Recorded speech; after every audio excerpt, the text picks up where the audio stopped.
Blog Talk Radio.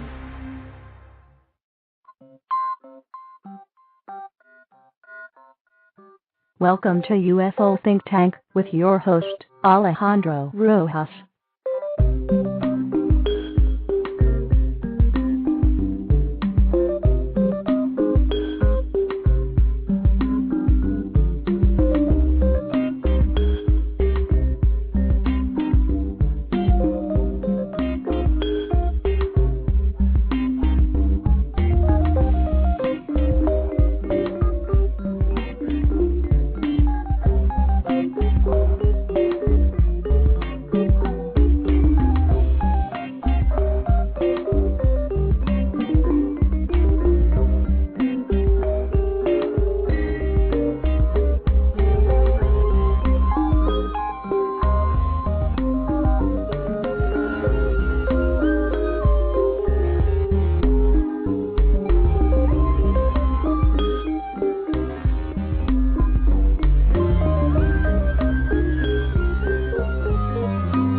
Hello, my friends. Hello, hello. Sorry about that. I thought I was talking to mute for a second. But this is Alejandro Rojas. So how's it going, everybody? We got a great show today. So, you know how I've been telling you, this is something I'm just really excited about. So I'm just going to share it with you right off the bat. I talked a lot about examiners, like the UFO examiner. We've got Jeff Peckman, the Denver UFO examiner. I talk a lot about Roger Marsh, the National UFO examiner, because he puts up a lot of MUFON stories and a lot of great stories. In fact, I will be talking about some of his stories shortly. But I am happy to announce that yours truly is now the Denver Paranormal Science examiner. So I applied to be the paranormal examiner. You know, actually they came to me like a year ago and they wanted me to do the UFO thing, but I do a lot of UFO stuff. I thought, you know what would be nice though is to kind of write about paranormal stuff, because I do go out on paranormal adventures. I think I've shared that with you all before. So it'd be kind of cool to write about that. And I've got a lot of friends in that arena. So yeah, I started to write about it. So remember that, Denver Paranormal Science Examiner. Say it with me, Denver Paranormal Science Examiner. When you're walking around, you know, you could go around whispering that under your breath, Denver Paranormal Science Examiner. If someone looks at you funny because you're doing that, just yell it at the top of your lungs, Denver Paranormal Science Examiner, and then just run off booking. Just start running as fast as you can. They'll be so traumatized that they'll remember the Denver Paranormal Science Examiner, and they'll go and they'll look at my stories and they'll be educated. So if you could do that for me, that would be wonderful. Thank you all. So I'm really excited about that. What do I got going on there right now? Cattle mutilations. I talked about this before, how I had been doing some gone on a cattle mutilation investigation. We had 3 cattle mutilations happening within a couple-week period in March here in Colorado, and this is some strange stuff. So I am outlining the details of that in the stories where Denver Paranormal Science Examiner. So got some videos and things like that in there, just like a good buddy Dan reminded me here in the chat. And you know, there's some interesting stuff. We've got some university pathologists involved. The Humane Society was involved with these. So you're going to have to check these out. These stories are coming up in the details on just how these organizations were involved. So cool stuff. You've got to check it out. Let's get into UFO news, though, because UFO Think Tank is about UFOs. We're focused on this subject because it is of utmost importance. And no one knows that more than our guest tonight, Michael Horn. He is going to tell you, people, and don't get offended because he kind of puts it this way. He'll tell you you're a complete idiot if you don't agree with him.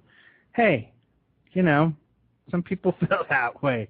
No, we'll talk to him in a minute. He's a very opinionated person. He is Billy Meier's official American representative.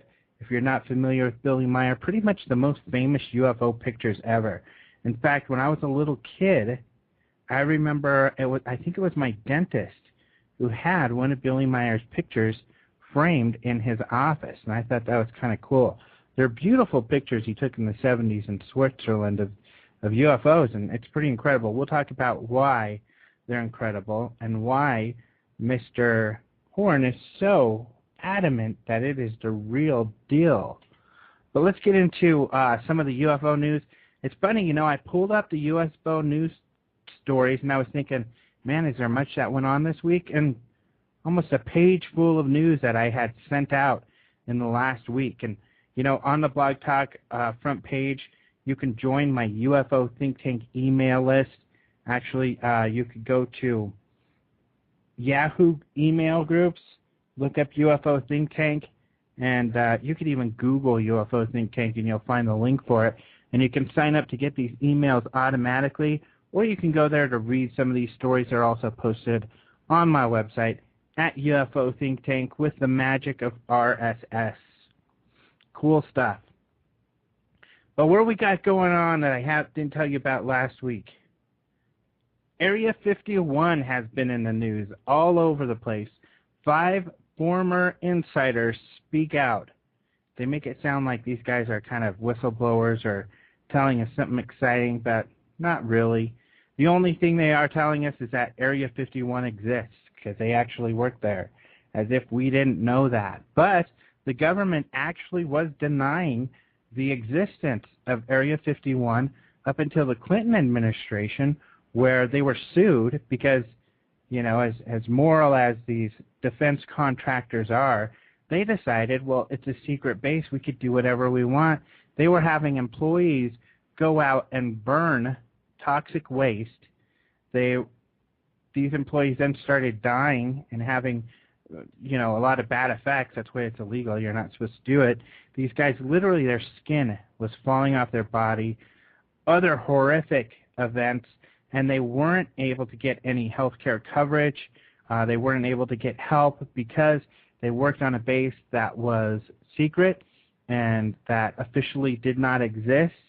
And these defense contractors were that evil that they would not help these people out. And it's just so rotten and awful. And you think, you know, why would these people hide giant secrets, or why would they do this or that? They are capable of some pretty awful stuff. In the name of American security, national security, or is it possibly just to make money? What extents would they go to make money, those defense contractors?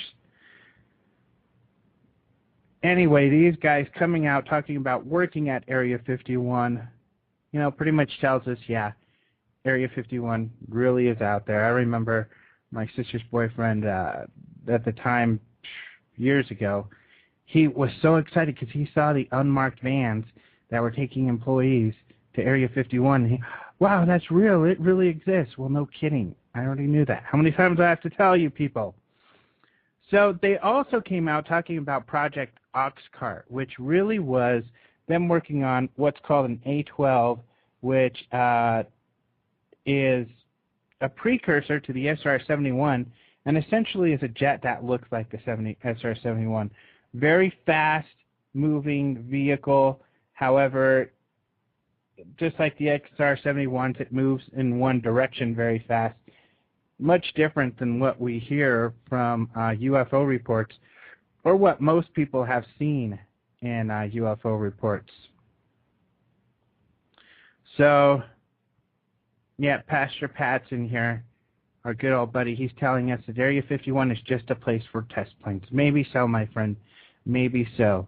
But anyways, you know, these aren't what people are reporting as UFOs. So, interesting story. ABC came out with a story just in the last couple of days. Fox News, I talked to them because they were actually going to have me on Fox News tomorrow morning or in the next couple of days, but I think that they're going to have someone else on instead, the actual people who worked at Area 51.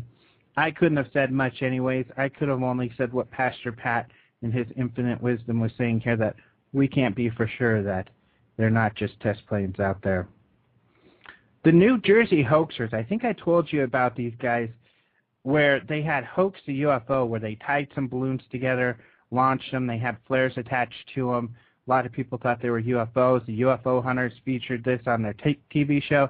They thought they were UFOs. MUFON, got to get up a little earlier in the morning to trick us people. No, we have a great researcher, investigator, Kristen Winslet, who went out there and investigated it. Her and our experts said, you know what, those are flares on balloons probably, and that's what they turned out to be. Well, Mr. Tricky Smart Hoaxsters, you think you're so smart? They actually got booked. They were fined, and they had to do community service because you can't float flares in the sky. What if a helicopter ran into them? What if those balloons popped and those flares landed on someone's house and started it on fire? So these are things that you're not supposed to do. So they got in a lot of trouble over that, and I think we even got to be of service there, which is kind of neat. Because first of all, these hoaxes, and we'll talk about this with Billy Meier, you know, what are you trying to prove? That these things can be hoaxed? We know that. You know what? You could sit in your basement with your Photoshop and hoax something that would be very convincing. Thank you very much. You're proving something that everybody already knows. These things can be hoaxed. The issue is that there's many times where it's apparent that these things aren't hoaxed, with multiple witnesses, with credible witnesses, with a lot of science that's done to prove that these things aren't hoaxes. China. We've also got a story of China hiding a UFO story. Bunch of photos that were supposedly taken by some villagers in China, and how the Chinese government tried to suppress that story. So that's pretty interesting. Edgar Mitchell is going to be on NBC News talking about UFOs. He does this a lot. He got a lot of news last summer talking about UFOs. Also, like I talked about, the UFO Examiner has a lot of interesting stuff to say. He's got low-flying cylinders flying over Pennsylvania, some interesting pictures. All of these are case files. That's what's so great about the National UFO Examiner. He posts a lot of case files from the MUFON files, and they are raw case files. This is what the witness said they saw. Here are the pictures and or video that they submitted prior to the investigations being done. And then he is, as he gets the information, posting the results of those investigations. So some interesting stuff there. Also, we talked a little bit ago about the New Jersey UFO hoax. Well, somebody caught up with Dan Aykroyd, and it's kind of neat. They posted this video, what Dan Aykroyd has to say about the New Jersey UFO hoax. And actually, he's signing this vodka called Crystal Skull, which comes in a bottle that looks like a crystal skull, and he owns this company, I guess.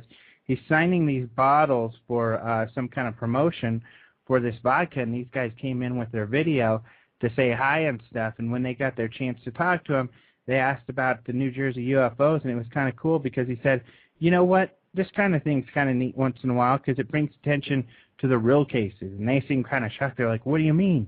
And he talks about, well, the real UFO cases. I've seen UFOs. They're out there. Most people believe in UFOs, and he goes on that. He doesn't talk to him for too long, but it is kind of a cool video with Dan Aykroyd there. So that's catching you up to speed on what's going on in UFO news. Don't forget Denver Paranormal Science Examiner. You can do it, people. But right now, let us get Mr. Michael Horn on the phone, on the horn, because he is going to be a lot of fun to talk to. And I've actually got to dial him up here. Luckily, I have that technology.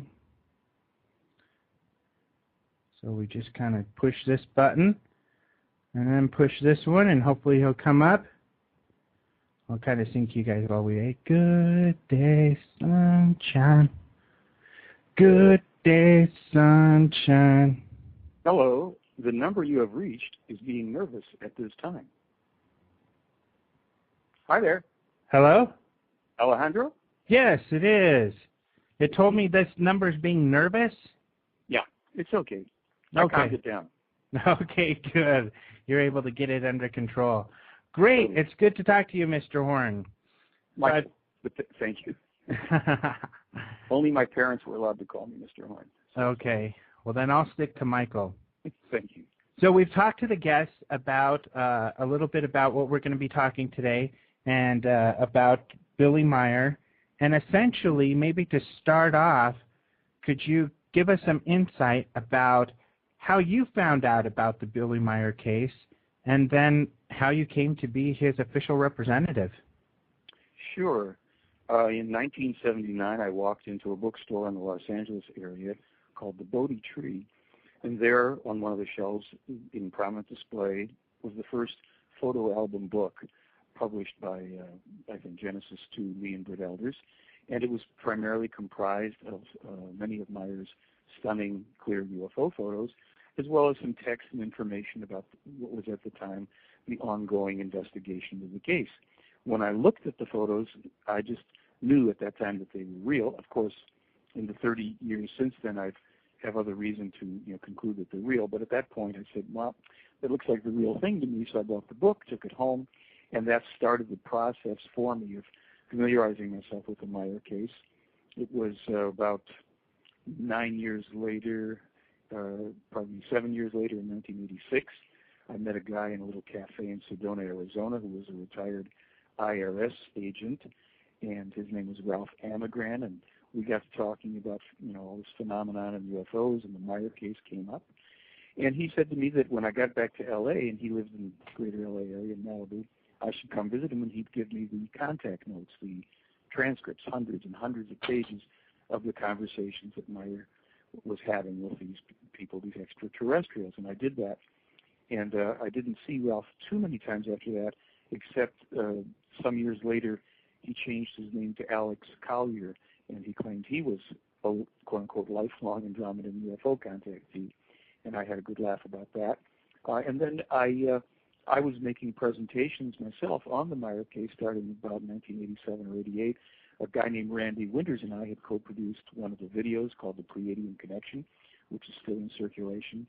And then in the year 2000, I went to Switzerland for the first time to meet Meier and other people, witnesses, family members. And I've been over there 10 times since. I'll be there again this year for my 11th visit. And it was about 4 years ago that I actually asked him if I could officially represent them, and that would be in this fashion, that I would present their information to the best of my ability, the way they published it, what they wanted to have said, providing I could still maintain my own opinion and feel free to disagree if I did, and to write, pro and con information, and that they wouldn't pay me for this so that there was no conflict of interest. And so we agreed on all that, and for these many years now, I've been doing that as his authorized American media representative and representing him also more broadly in the English-speaking world. Mm-hmm. Well, this is a very, very, especially lately, it seems like, the whole Billy Meier case seems to be a very heated discussion among UFO people, and you get the brunt of that. How do you deal with that? Well, I kind of enjoy it, to tell you the truth. I don't take any of it personally, believe it or not. And of course, not only, Meier has been attacked, and there have been 21 assassination attempts in his life, in addition to all the, the verbal attack on him. And I get plenty of attack from skeptics. But what I did in 2001 is I invited, that is challenged, the top professional skeptics organization known as Center for Inquiry West, which is now also associated with the Independent Investigations Group. So it's CFI West IIG, both of which are associated with James Randi. I challenged them to back up their statement that the Meier evidence, the Meier case, was quote-unquote an easily duplicated hoax. And I said, look, Meier's taken hundreds of photos, there's films, videos, metal samples, sound recordings. Do me a favor, if you really want to stand behind your claim, duplicate just one of his photos and one of his films. And they accepted that challenge over 8 years ago. And I might say that they have completely failed to be able to do it, of course. It isn't surprising, and I even gave their current top representative airtime in our film, The Silent Revolution of Truth, so that he could make his best case against the Meier case. We have a whole section in the special features where he gets a chance to say things, and I do some mild rebuttals. I saved most of my rebuttal for after he signed off on the film, and I basically nailed them pretty good on my website. There's absolutely nothing left to the skeptical challenge. Now, I don't mind people wanting to bring it up or question it. Again, I don't think there's anything that is so precious that you can't, challenge it. But I think we've been able to show that the skeptical challenge is really dead in the water, with good reason. You can't duplicate with fake means the same quality that Meier accomplished with his pre-computer, pre-technology photographs and films and video and stuff.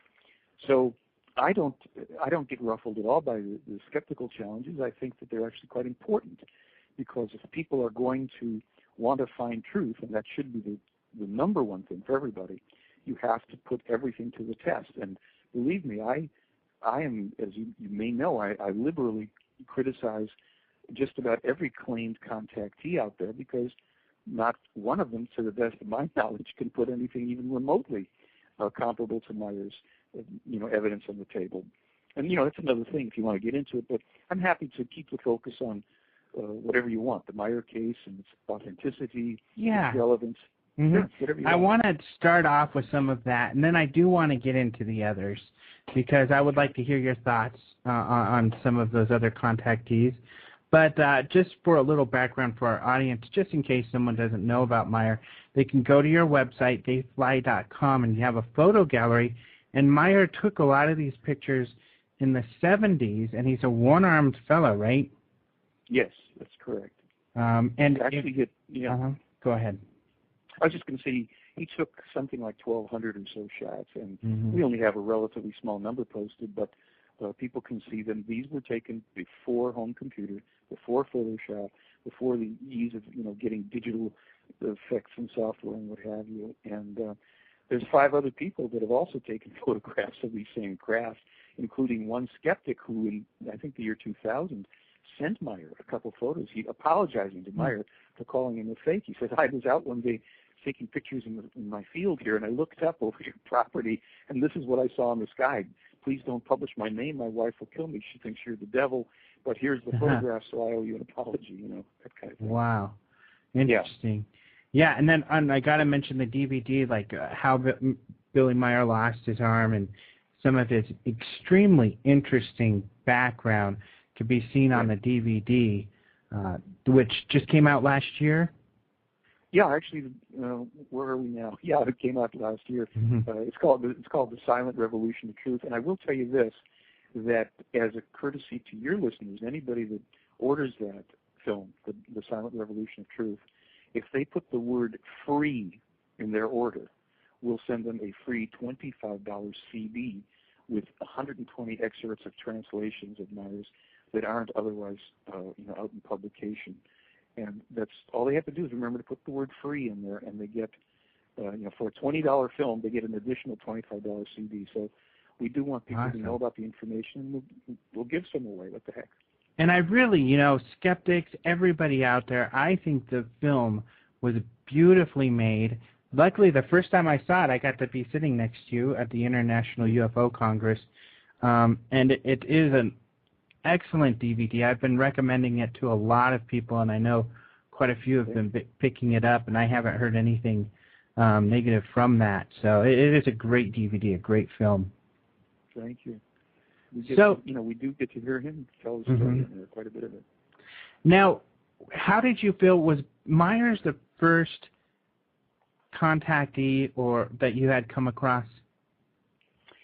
Well, I guess you could say that. What happened was, ever since I was a kid, and I'm, older than most of the people in your audience, I was growing up in the 40s and 50s with space heroes on TV, and I was having dreams of lights in the sky and discs that rotated, before I knew anything really about flying saucers, which was, the common term back then.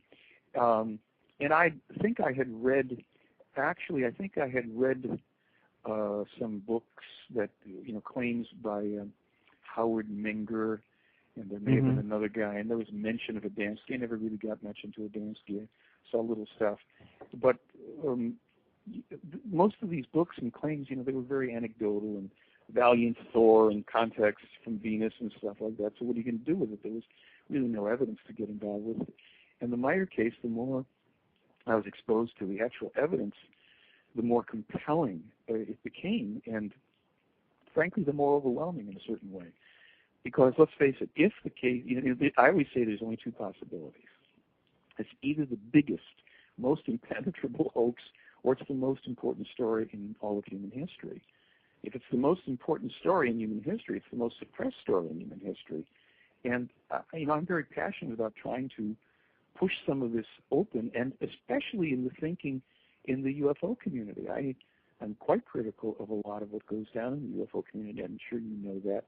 And again, I never am intending to be personally offensive, but it kind of comes in the category, if we're going to talk about these things, folks, I, for one, don't know why everyone in the UFO community isn't talking about, isn't really vetting this case, isn't really going through it with a fine-tooth comb.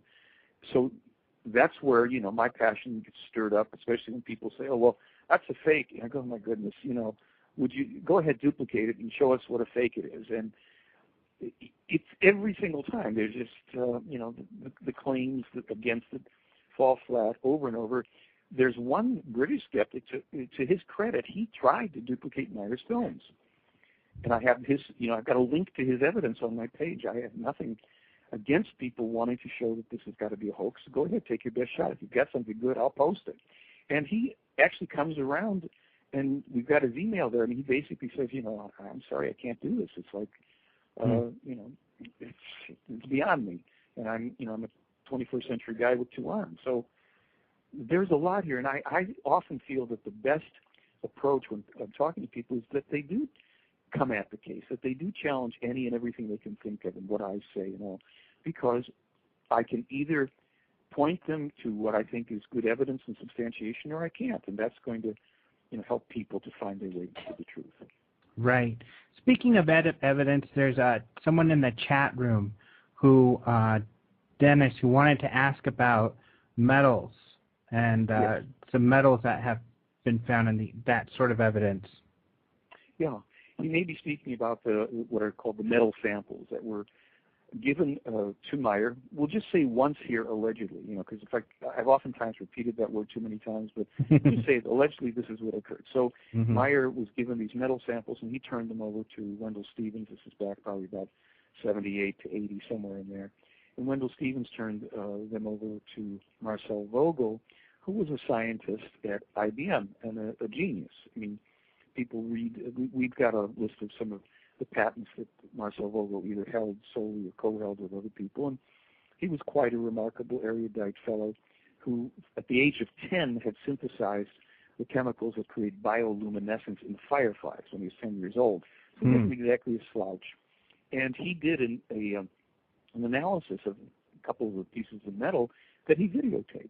And the video was put out by Genesis 2 back in, I think, 1980 or so. And basically what he says, and we have part of this in the film, he says, with any technology available to me as a scientist, I cannot make these metals.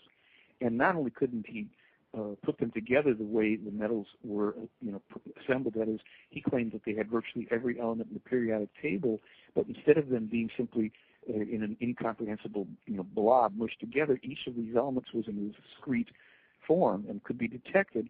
And on top of that, there was micro-machining that appeared when we started to increase the magnification of the samples, 500x, 1500, et cetera.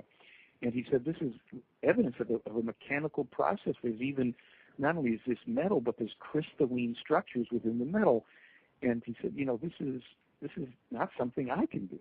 So people, of course, said, well, why doesn't Meier submit the samples again for analysis? And I'll tell you now, I haven't said it a lot, but they still have metal samples in Switzerland, and the attitude there is kind of like this. Look, after all this time, with all of the evidence that's been put out, with all of the people that have looked at the evidence, that have examined it, that have tried to duplicate it, everything else, plus with all of the specific, prophetically accurate information spanning nearly 60 years that Meier has published well in advance, sometimes decades before events would occur, specifics. He publishes it.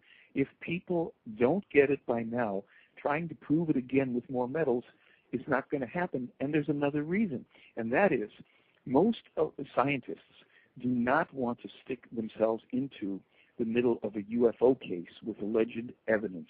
And even if a scientist came up with the same conclusion, I can't make this myself.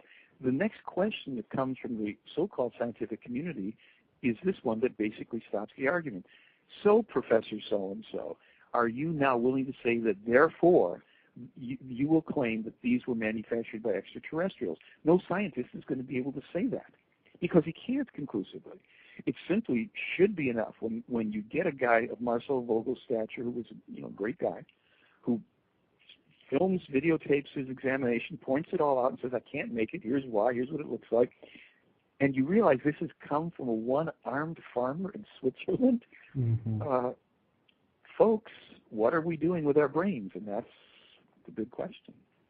Yeah. So nothing, for Dennis, whoever you asked that question there, I hope that that's worth thinking about. And there's free information on my website. There's a scientific, I think there's comments from scientific experts or something like that, where Vogel's comments are there, and other scientists, including one that I know named David Froning, who came and spoke at one of my presentations to attest to the remarkable quality of the information in the Meier case. And this guy's an astrophysicist who had 25, 40 years by now of experience in top secret defense industry astrophysics.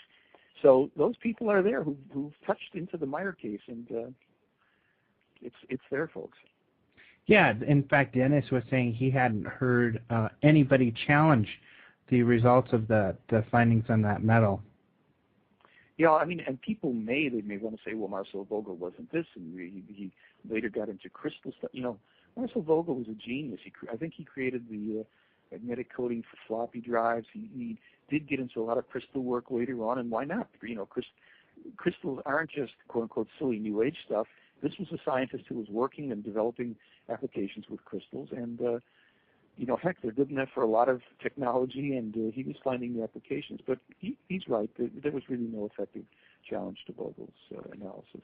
Yeah, and personally, that's one thing. With me, I keep an open mind with this case because I haven't seen anybody accurately produce Billy Meier's pictures either using his technology. You hear a lot of people, and we hear this all the time now, especially from people who feel that they're really good at special effects and Photoshop, that, I can do that. Well, then do it.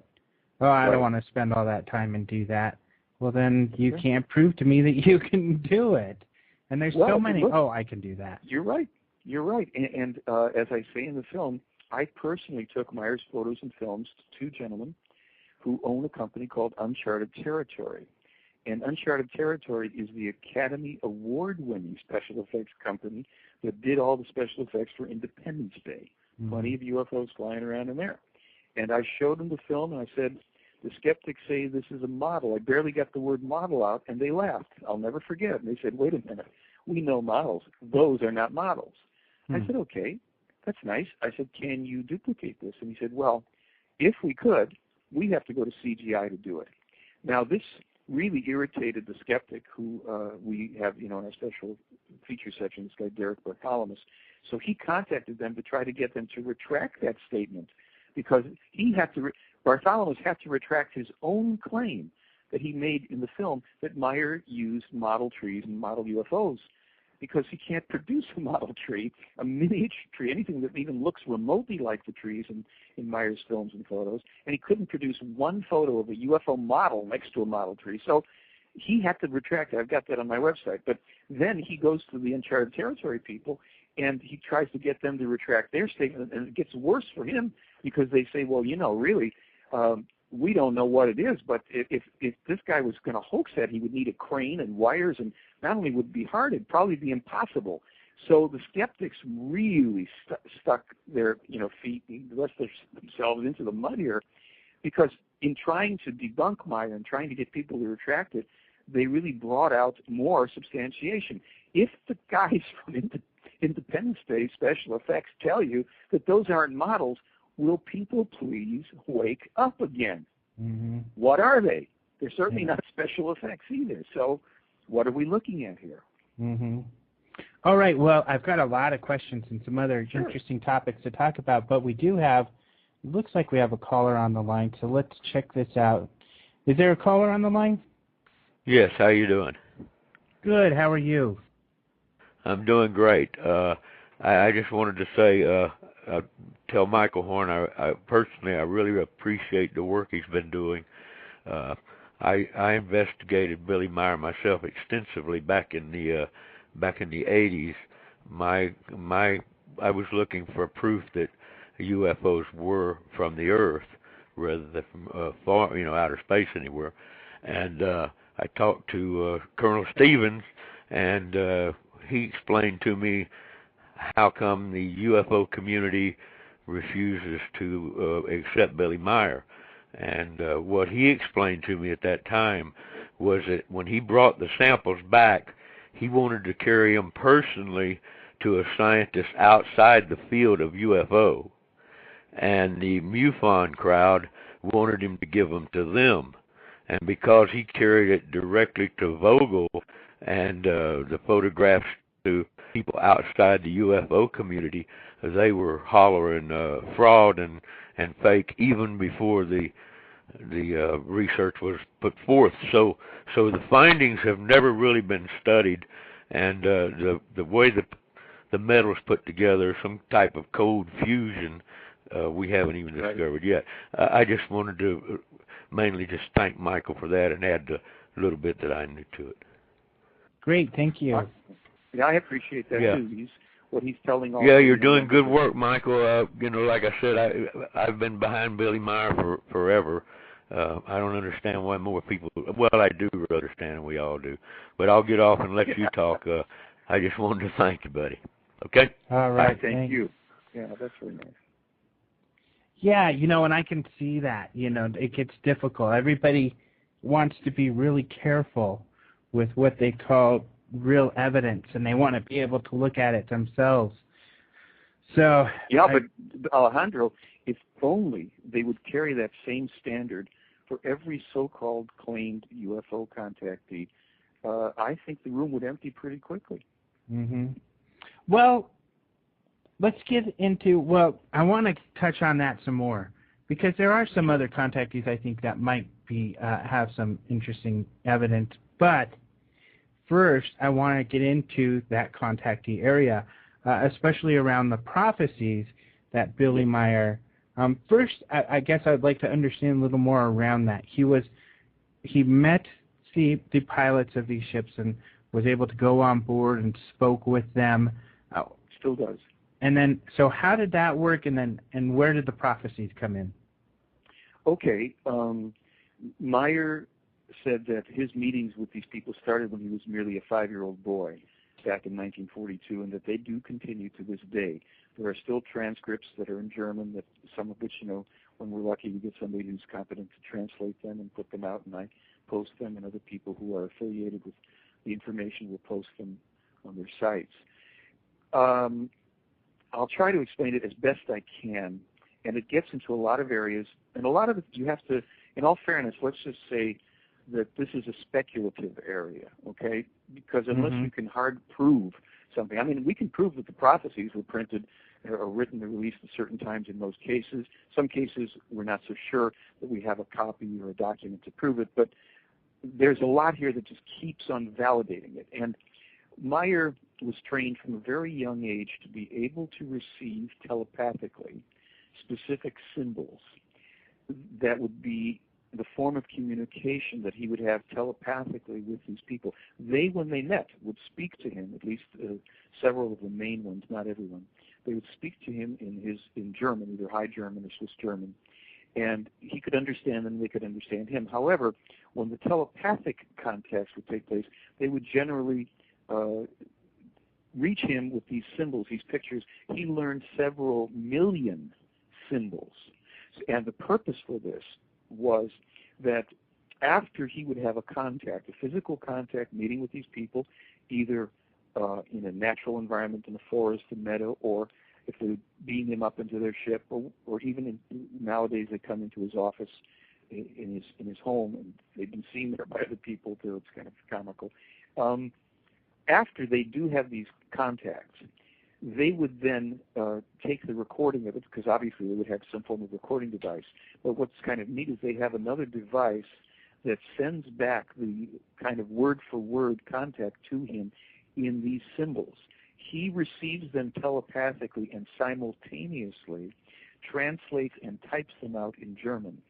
And it's a very elaborate thing because for the most part, every time there's a contact that's transcribed, every sentence spoken by the ET person or persons has to be numbered so that years from now or years from whenever a contact is first transcribed, the numbered sentence will be the same in all the languages that it's been translated into, and it will show that it was not falsified later on, that it'll be very easy to go to any particular specific sentence and find that it was indeed published at such and such a time prior to information being officially discovered. Well, as far as the prophecies go, there's a couple things here. In some cases, they have given him literally prophecies, and prophecies that have been in existence in some cases for thousands of years, of which they are kind of the official keepers. But this material has been in their possession for thousands of years, and he is simply the latest in a series of 7 specific prophets who is to bring this information into our world for humanity to, find and go through.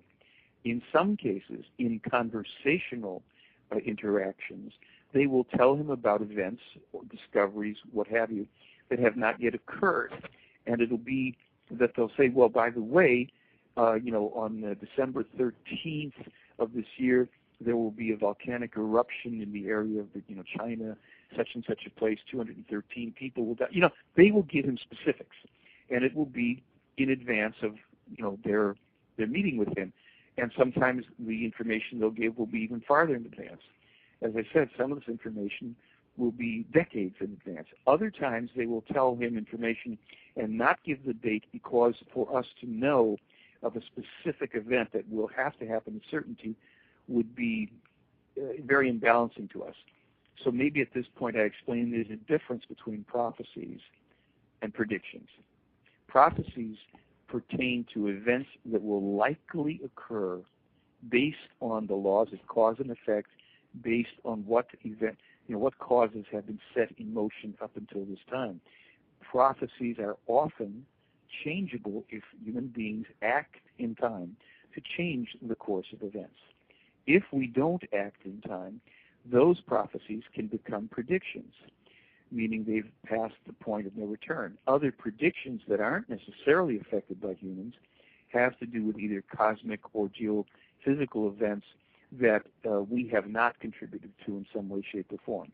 In terms of the Earth, such as Earth changes and earthquakes and volcanic eruptions, there are some that are independent of human activity, but more and more now, such as the global warming that Meier first wrote about in 1958, are largely due to human activity. Mm-hmm. So to try to come back to answer your question, Meier also, there's another thing, Meier also has the ability himself through a couple of different means to ascertain certain future events. So he has the ability to bring forth prophecies and or predictions himself. Mm-hmm. And I've seen he types these all out with one hand, right? And he's very fast. About 60 words a minute or more. Yeah, that's pretty amazing. Incredible. So which of these prophecies have come true? How many? Because I know you talked about how compelling that is as evidence as well. Sure. Well, we could, and this can all be found on my website for free. People that want to check that out. But for instance, in 1958, he predicted 2 U.S. wars with Iraq. The second one would be led by a president who would be the son of a former president. He predicted AIDS by name, AIDS. He predicted that people would carry telephones on them, that they would be portable telephones. He predicted that we would transact using plastic credit cards, that there would be an epidemic, a meth epidemic as well. He predicted that every home would have televisions and computers that would be, quote-unquote, interlinked electronically around the world. He predicted the dates of various rocket launches by the Russia and the U.S. He also said the first U.S. rocket landing on the moon didn't happen, but that 5 subsequent ones did. He predicted dozens of things. He published information in October of 1978 pertaining to Europa, the moon of Jupiter, being covered in ice, and to the fact that Io, another moon of Jupiter, was the most volcanically active body in the solar system, and that Jupiter had rings like Saturn. Well, 5 months later, when NASA confirmed that Europa was covered in ice and that Jupiter had rings, they also said that the most important discovery of the Voyager mission was that Io was the most volcanically active body in the solar system. There's literally dozens, if not hundreds, of specific things that Meier has foretold and that have been in publication prior to the events occurring. 2 planets beyond Pluto. He first published that in that 1958 letter. Again, he told Wendell Stevens of it in 1978. It's published in a book that we even have available as ebooks. It's published first, I think, in 1980 by Stevens in the books. And he says in there that Meier tells him that 2 planets beyond Pluto will be discovered after the new millennium, which occurred, of course. But at that time, we were sure that there were no planets beyond Pluto. And it goes on and on in so many different fields. So while people like to say, well, anybody could have predicted this or that, the fact of the matter is that I don't know of anybody who predicted, let alone who predicted all of it, and so accurately. And we haven't found any inaccurate predictions. We found that there are things foretold that either haven't happened or may not happen, but that doesn't make them wrong or right yet. Everything where we can correlate these hits, the details are correct down to the last jot, and Meier was the first one to publish them. See, if I may say this, the UFO community, to use that term, is fascinated with UFOs and extraterrestrials. But my feeling is we've got to kind of ask ourselves some hard questions. Why? What do we care about UFOs and ETs for, assuming they exist and we can find out they exist? Isn't the bottom line here that there has to be a reason that we could have sightings or any evidence of it, that there's a purpose rather than just to have light shows for people on Earth? Well, to me, the Meier case, the reason I can stand behind it 100% is because it contains the reasons. And the reasons are to help us assure our future survival. Now, how they do that is to, in a very clever way, in my opinion, to establish an impeccable foundation of credible evidence, basically through this, what I'm calling prophetically accurate information, because you can say that people are always going to be throwing, the argument, oh, well, the photos look too good to be true or they can't be real, and they get lost in that. How do you account for 58, almost 60 years of specific, prophetically accurate information published by one man living in the boonies in Switzerland, and all of it trying to awaken humankind to events that are now upon us, literally, that are going to bring us devastating results? And there's still time for some kind of remedy, but some of these things are now impossible to reverse because people have deliberately fought against and tried to discredit this case and suppress it and keep it from not only Americans, but from people all over the world. I want to talk some more about those, but we do have someone else on the line, so let's see if we can get to that person. Hello there. Is there a caller? Hello? Hi there. Hello. Yeah, thanks for waiting so long. Hey, no problem. But did you have a question or comment? Yeah, I just wanted to ask if he ever made any predictions about a mass landing or a mass arrival of ETs, and also what are his thoughts on 2012? Sure. I'll just take it in the order you asked it. There is, if the Meier, the position of the Meier case is that there is not going to be any kind of mass landing, mass arrival. There was the possibility of a contact about 10 years ago, but it was called off when they were looking at the developments on Earth. The contact was going to take place here in America, and it was another race that was coming for that purpose. and they were warned off of it by these Pleiaren extraterrestrials. And the reason for it is pretty obvious. It's this. We cannot get along with people in our own neighborhoods, cities, states, countries, internationally. We are at war in 167 places on the globe, usually. For an advanced race that has settled into, let's just say, being unified and basically peaceful, that focuses on being able to travel in space and explore the universe and discover the mysteries of life, to step onto a mess like this, there's no benefit to them. And people have to have some self-interest for doing things. They know that it would only confuse everything. It would take our focus off of solving our own problems. It would terrify many, many people who are not as open-minded as the caller and you, Alejandro, and I, and other listeners. It would cause people suicides. There'd be psychosis. There'd be attacks. Other people would form these quick cults. They would venerate them as gods. They would again turn over their power. It would be a terrible disaster at this stage historically. And so I especially take to task and have a big issue with the people in largely the so-called exopolitics movement who keep talking about these so-called benevolent ETs walking among us and coming to interact with us and all of this stuff. There is zero evidence. All the evidence is to the contrary, that any intelligent beings would step into this mess at this stage of our history. Defies logic. And I'll take it one step further after I answer the next question he asked about 2012. What Meier has said is that right before 2012 will be 2011, right after 2012 will be 2013 and 2014. Basically what they're saying is this. The Mayan people, and I do have an article on my website, you might want to read about it, the history of the Mayan is a bit different than we know it. From the Pleiaren explained quite a bit about their history, their plight, their troubles that they had gone through twice, at least in their history, tremendous droughts and famines. They had to resort to cannibalism. They didn't get around to making their next calendar because they basically went extinct. Those that could survive had to migrate away. Many died from drought and famine and wars and what have you.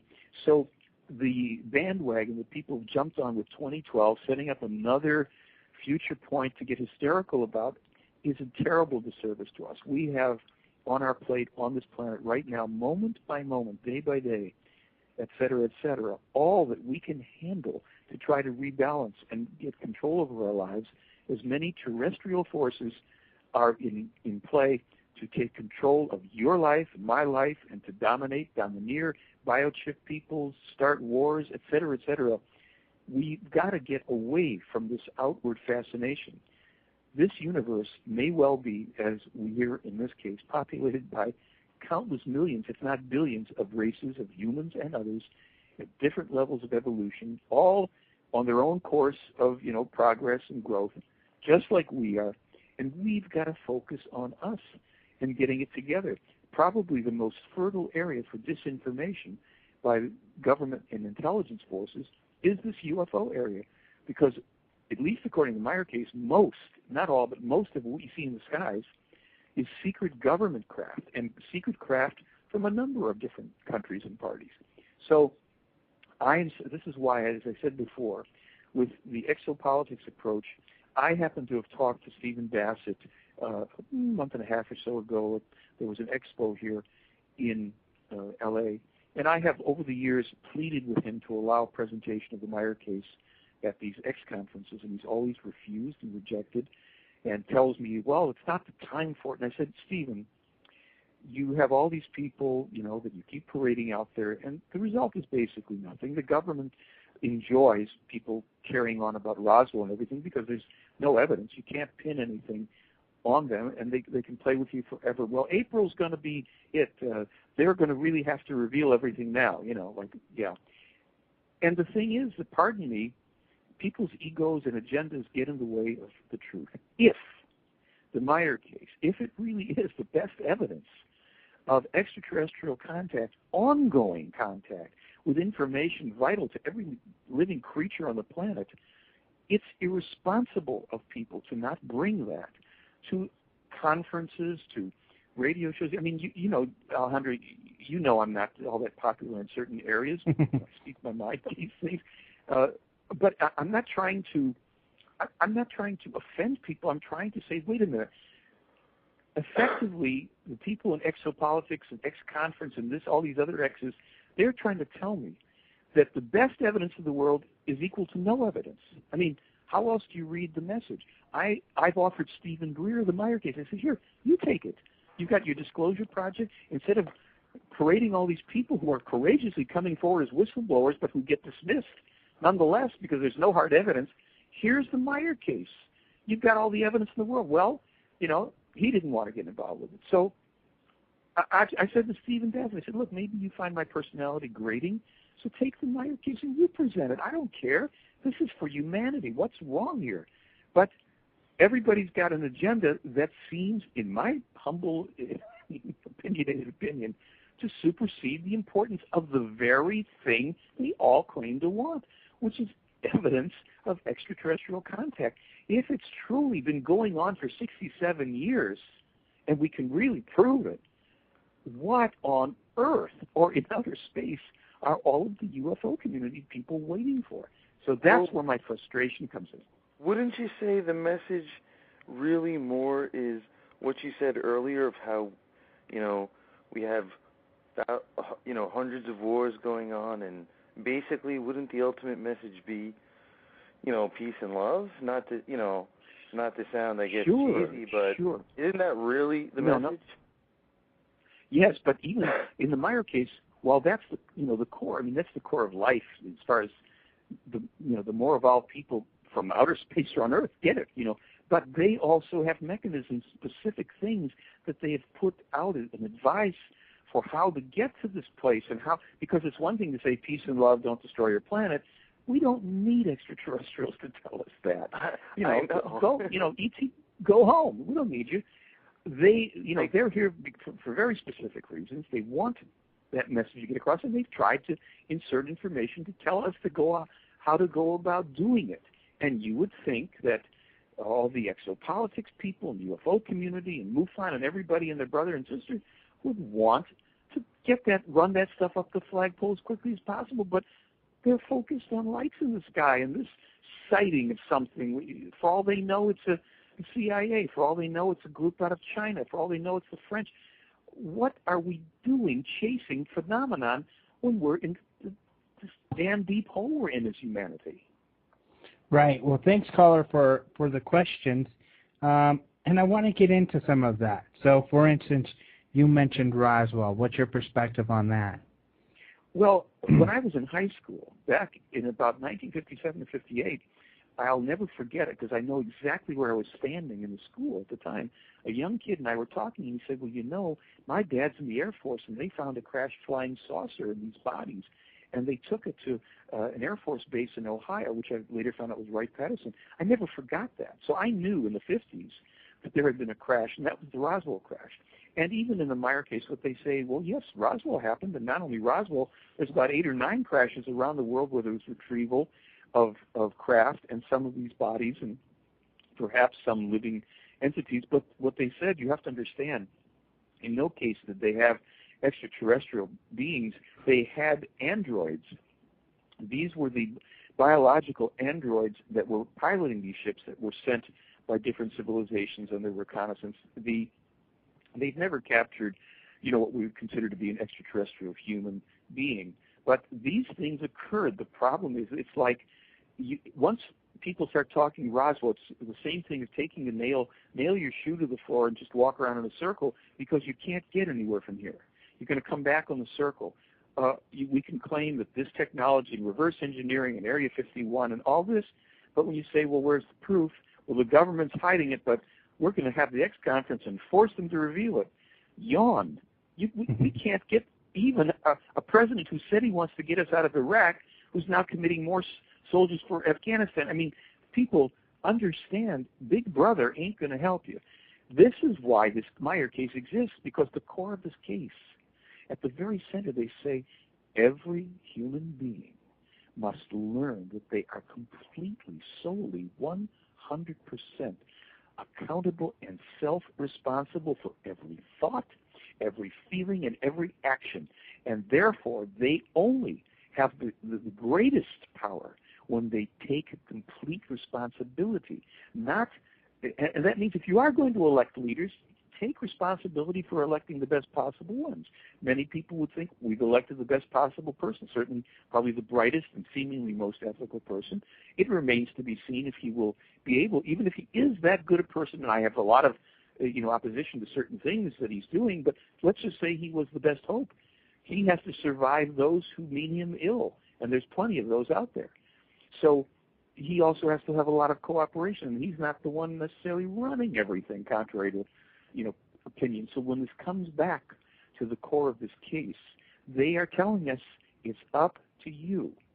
The power in your thought, the power in your feeling and action. That's why Meier had said to me a few years ago, because I was teaching a workshop in something I call Standing in Spirit before I was even, representing the Meier case, and I said to them, look, if you don't think this is compatible with my representation, I'll keep this on a separate website. But they said, no, you should teach this to everybody at the end of the lectures, because this is what we're talking about. When people learn to know how to think and when they can start to understand themselves better, they could take their power back and redirect all of this stuff.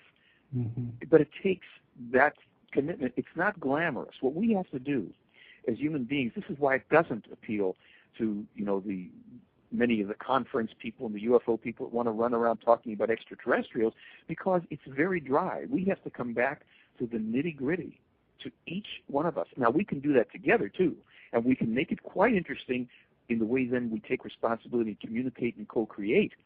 But this is not going to come from outside of us. If these people exist, let's say these extraterrestrials that Meier claims to be in touch with, they could have proved their existence 60 years ago, easily, more, and appeared over every capital on the earth and drive everybody nuts in the process. But they know that won't help us. So they've told us the way human beings everywhere in the universe have to do certain things, and this is how you have to do them too. If you want to dig yourself out of the hole that you've created, don't expect anybody to come along, no mass landings, no exopolitical interactions with emissaries who appoint themselves in your world, like our friends Michael Sala and Alfred Weber, who all think that they are the people that are going to greet the ETs. The ETs have chosen the people or the person that they want to talk to, and that's how it's going to be, and they're going to be meeting with us. So we better get on with the business at hand and saving our sorry butts from what we've allowed to happen in our name. So a couple of questions there related to that. One person in the chat who was kicked out, and it looks like he's back, thank goodness, but just in time for me to ask his question, why did they go to Billy then? Why didn't they go to high-profile people, maybe people that are big in the public and the government and things like that? It's a very good question.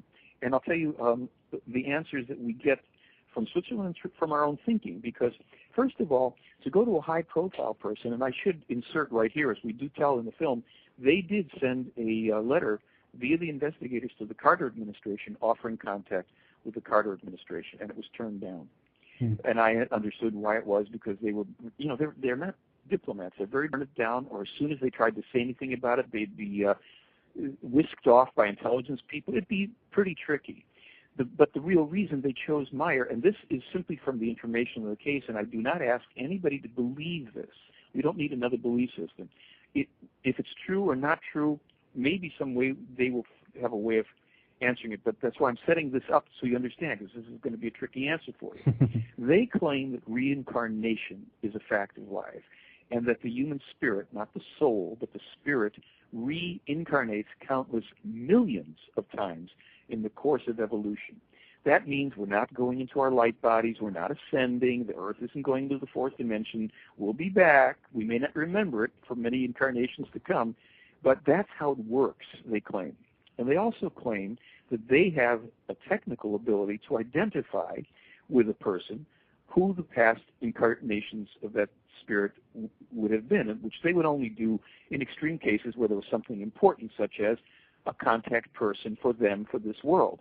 In the case of Meier, what is said to be the case here is that the spirit that is now inhabiting the personality of Billy Edward Albert Meier performed this same function on our world 6 times in the past, and did that with names that we will be familiar with all but one of the names, and I'll give you the names. These were the prophets who had the same evolving spirit form that is now supposedly in Billy.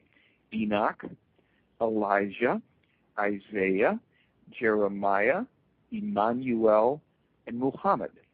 Now, Emmanuel, they claim, is the actual name of the man who had been crucified and whose name was changed, and a religion formed around him so they could call him Jesus Christ, and Christianity was formed around him, that this never in his lifetime was his name, that he survived the crucifixion, that he migrated to India. There's evidence there separately that can be corroborated for a tomb there, that he died when he was well over 100. He did not marry Mary Magdalene. He married an Indian woman. There's a lot of information, and we cover a lot of this in the film. And we show photographs of the alleged tomb site, and the book has been published of these original writings of Emmanuel. It's called the Talmud Emmanuel. You can see that on our site. And that each time the prophets came, they were tutored by the forefathers of the current-day extraterrestrial Pleiadians. And the reason for this was to try to help humanity get onto a right course and to follow what they call the true teaching and laws of creation. But each time in the past, these things got corrupted into religion, where the truth was altered drastically, where gods who were simply the ETs, and some were quite negative at the times in the past, the ETs got worshipped because they represented themselves as gods, so another group would have to bring the prophet in. And, you know, wherever humans are involved, you get this really messed up thing of human trial and error. And my joke about it at this point is, I think this time when they were putting their heads together to find out how to do this for the final time, they said, well, let's make this guy the least charismatic figure that nobody's going to start a religion around. Let's make him a pot-bellied, one-armed, gray-bearded Swiss farmer, And here you have little Santa Claus-looking Billy Meier, who basically lives a very reclusive life in his blue jeans and work shirt up in the hills of Switzerland. But this is the electronic age, and now these true teaching, the same teaching that was brought many times before, is being delivered to be preserved in its pure form without the corruption of any religion. And this is the story. Mm-hmm. Well, doesn't that make your job then, you being too successful, a danger? In other words, if every UFO group, MUFON, decided we're going to focus all of our effort on Billy Meier, and so does every other group, then wouldn't that kind of become make that danger of the worshiping and creating some religion around this prophet again? Well, and is that happening at some extent? Some people talk about that with the groups that live around him. Well, yeah, let's address that and go to your question. You see, if MUFON and the other groups simply said, let's really examine this thing for what it is and find out, what the truth is, it would make, certainly I could do other things. I have another film out that has nothing to do with the Meier case. I have a lot of things that I like to do, and I love representing the Meier case because I think it's the most important thing that's ever come into my life. But if there were dozens or hundreds or thousands of other people who were doing similar things of exploration and talking to each other about it, that'd be great, because it's not going to get turned into a religion. Maybe there'll be some people that try it, but it's very firmly in everything that is preserved in the writing that you can find. It's always telling people to not follow, to don't set up the prophet or don't set up the ETs. They're not your gods. They're not your rulers. Their personalities are really not important to this. Here's the information. What's important is that you, dear reader, go into this and figure it out for yourself. Don't believe it. Don't start telling people it's the only truth in the universe.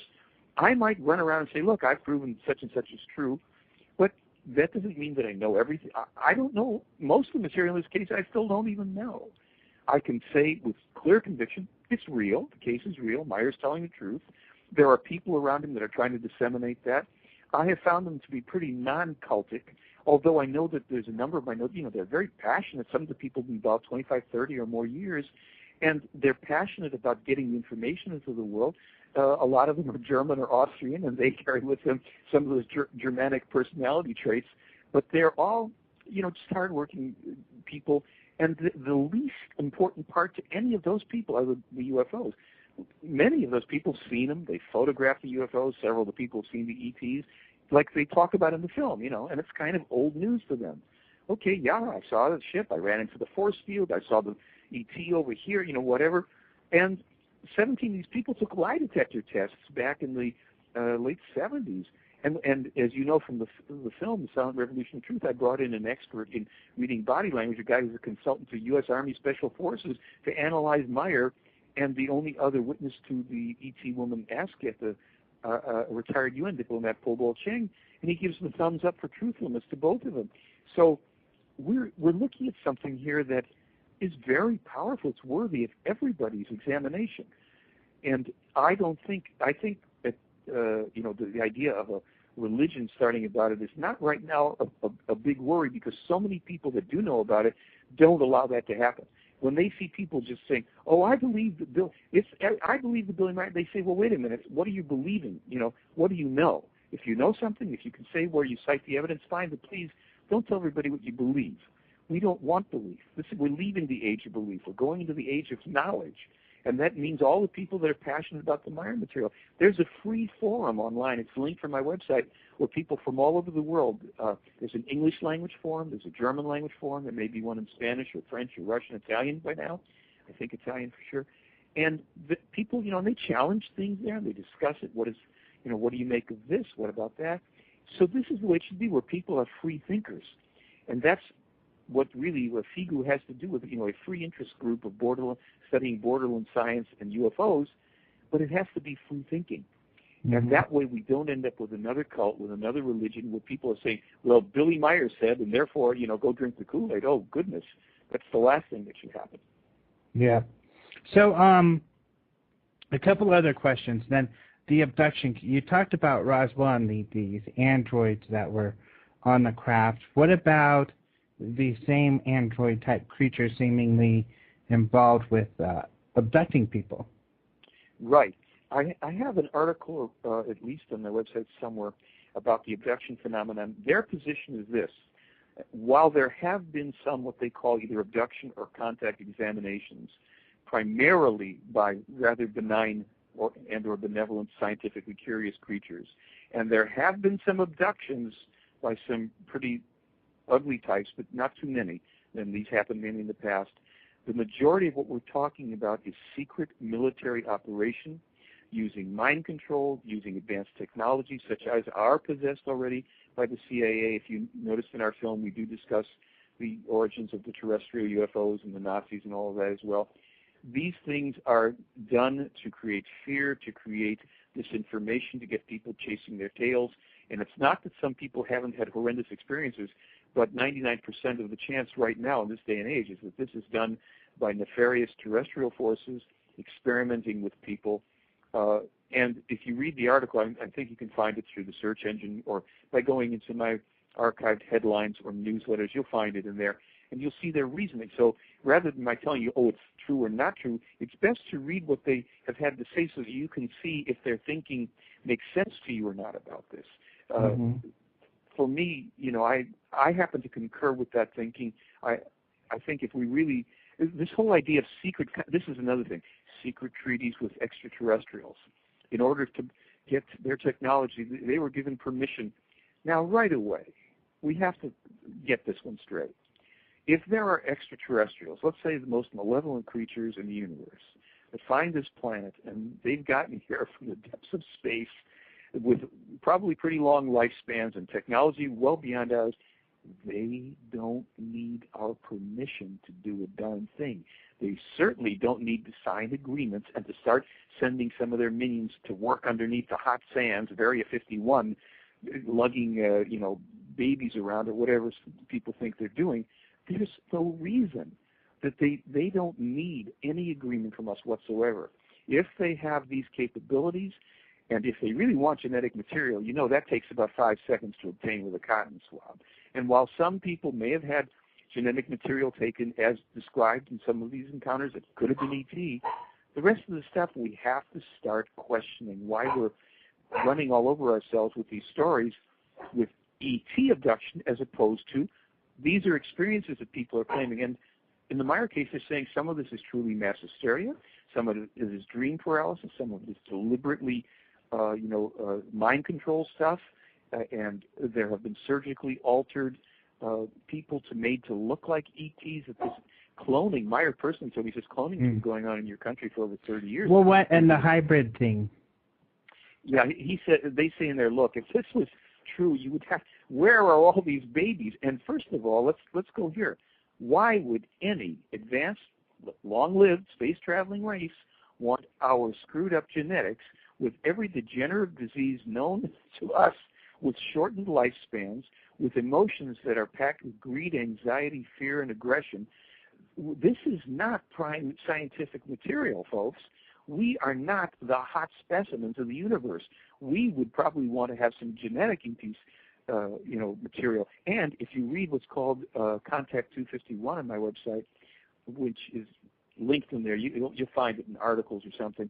They talk about the real genetic manipulations done to our forefathers, our ancestors, 20-something million years ago, when they shortened our lifespan and when they increased our aggression so that this race of distant ancestors would be warriors for a long-lived race in the Sirius star system, and how that led to much of what goes on this planet today. The information in this case, and let's admit it right up front, we can't prove that. But I'll tell you, they run some pretty interesting stories in there that since the UFO community is big on stories, you might as well read their take on all this. But sounds like some interesting stuff. Those are some things where I personally, I don't know. I think there is some. I've worked on some cases where it definitely seems like the hybridization is going on. Not to say who or why, but I think you're even pointing out that there are lots of other races other than the Plagiarians that are involved with this planet. Well, there are not so many that are currently involved, if what they're saying is true. Now, they said our planet, yes, it's been visited time and again over the past several million years, but that at this point in time there are only 3 other races that are actually in proximity to the planet, and they are only observing. They will make no contact. Their ships are sometimes seen, and when these are ships of ET origin, they belong to these 3 races, and more than likely the Phoenix Lights, which I thought were probably terrestrial. They said no, that was more than likely was one of the ET races, or 2 of them, hovering over Phoenix. And I said, okay, I learn something every day, because I'm tired of everybody claiming everything's ET. What they've said is that there are no ETs on this planet at this point, as in 0, not a 1. Nobody down there sweeping up at Area 51. Nobody working on impregnating women with the baby thing, and there's no reptilians on the planet. Now, again, that's somebody's opinion, just as all the ET stuff is only opinion at this point. We do not have, to the best of my knowledge, evidence that there are extraterrestrials here.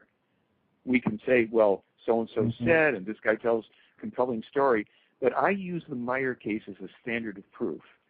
And unless and until somebody can not only present physical evidence comparable, at least comparable in credibility to the Meier case, but information of comparable value to humanity, go back to what we said in the beginning, there's got to be a reason if there are ETs coming here. And if it's true, it behooves every one of us interested in this to shake our brains loose and go, wait a minute, there does have to be a reason. If I, in my kind of in-your-face presentation to people on this, say, look, here's the reason, folks. They're trying to tell us, they've been warning us for some nearly 60 years of terrible things coming by virtue primarily of human behavior, and what we could do to avoid most of it. Will we please get off of this benevolent ET contact phenomenon, 2012, abduction, hybrid stuff, Roswell, aliens in 51, that can't give us a drop, in my opinionated opinion, of useful information to go by to help us come together as empowered, seeking people that really want to make a difference. Yeah, I can see that. I think there's some evidences for these other pieces, but we have a caller. Let's see. I think this is someone from the chat, Danichi. Is that you? Yes, that's me. Hello, guys. Hello there. Hi, Did you have Billy. a question? Yeah, big-time fan, Billy. Ever since I got the aliens encounter with the unexplained. Michael Horn is who this is. So, does Billy speak English? I think Billy so. speaks some English, yes. Yeah, he speaks some English. He just doesn't feel that he's as fluent enough to say everything that he would say clearly in English. Yeah. Yes. Yeah, I've been doing some research lately, just ironic, but him and Von Daniken and some others, and then I was correlating that information from what I was watching I saw in this latest movie called Knowing, and I believe that right now, currently, I just think only a few people get it and the rest don't, and it's quite unfortunate. Yeah, I have to agree with you. And, I mean, obviously from my point of view, it hurts me that people, especially the people that are claim to be passionately interested in this UFO topic and quote-unquote paranormal topic and all, that they are not demanding of their community, of their, leaders or representatives or whatever, that the Meier case is brought forward and tested and vetted, and that if anybody, because a lot of these people want to say it's a hoax, you have to prove that now. Show the hoax, because I'll tell you, with my eyes closed standing on one foot, I can whip the skeptics around in circles, not because I'm a genius, but because the evidence on one hand, and literally on one hand for Meier, is solid, and on the other hand, none of these people can back up their claims. They've had to retract them. That means we're dealing with something of importance here. I'm sorry, you have questions.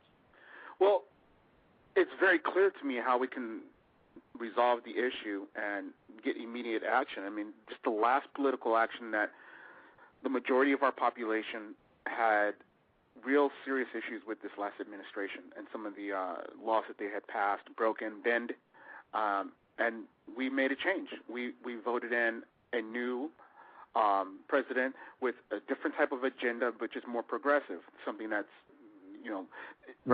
more capable of taking some of our issues seriously instead of just detracting from what we want.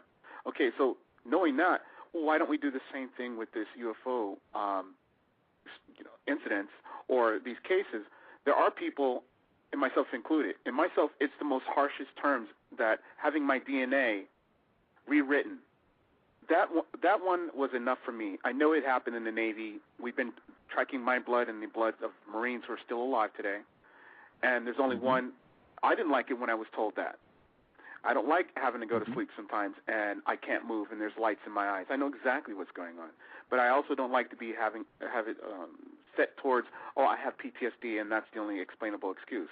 When it was done to me, I basically did a workaround. I knew exactly what was taking place. If you want to call it hybridization, experimentation by alien forces, if they're doing it to military members, there is something seriously wrong here. And while we were on duty, that's a matter of national security, and I'm still concerned about it today, and it's not being resolved. And as I speak, there are other people in the military who are coming back with similar problems.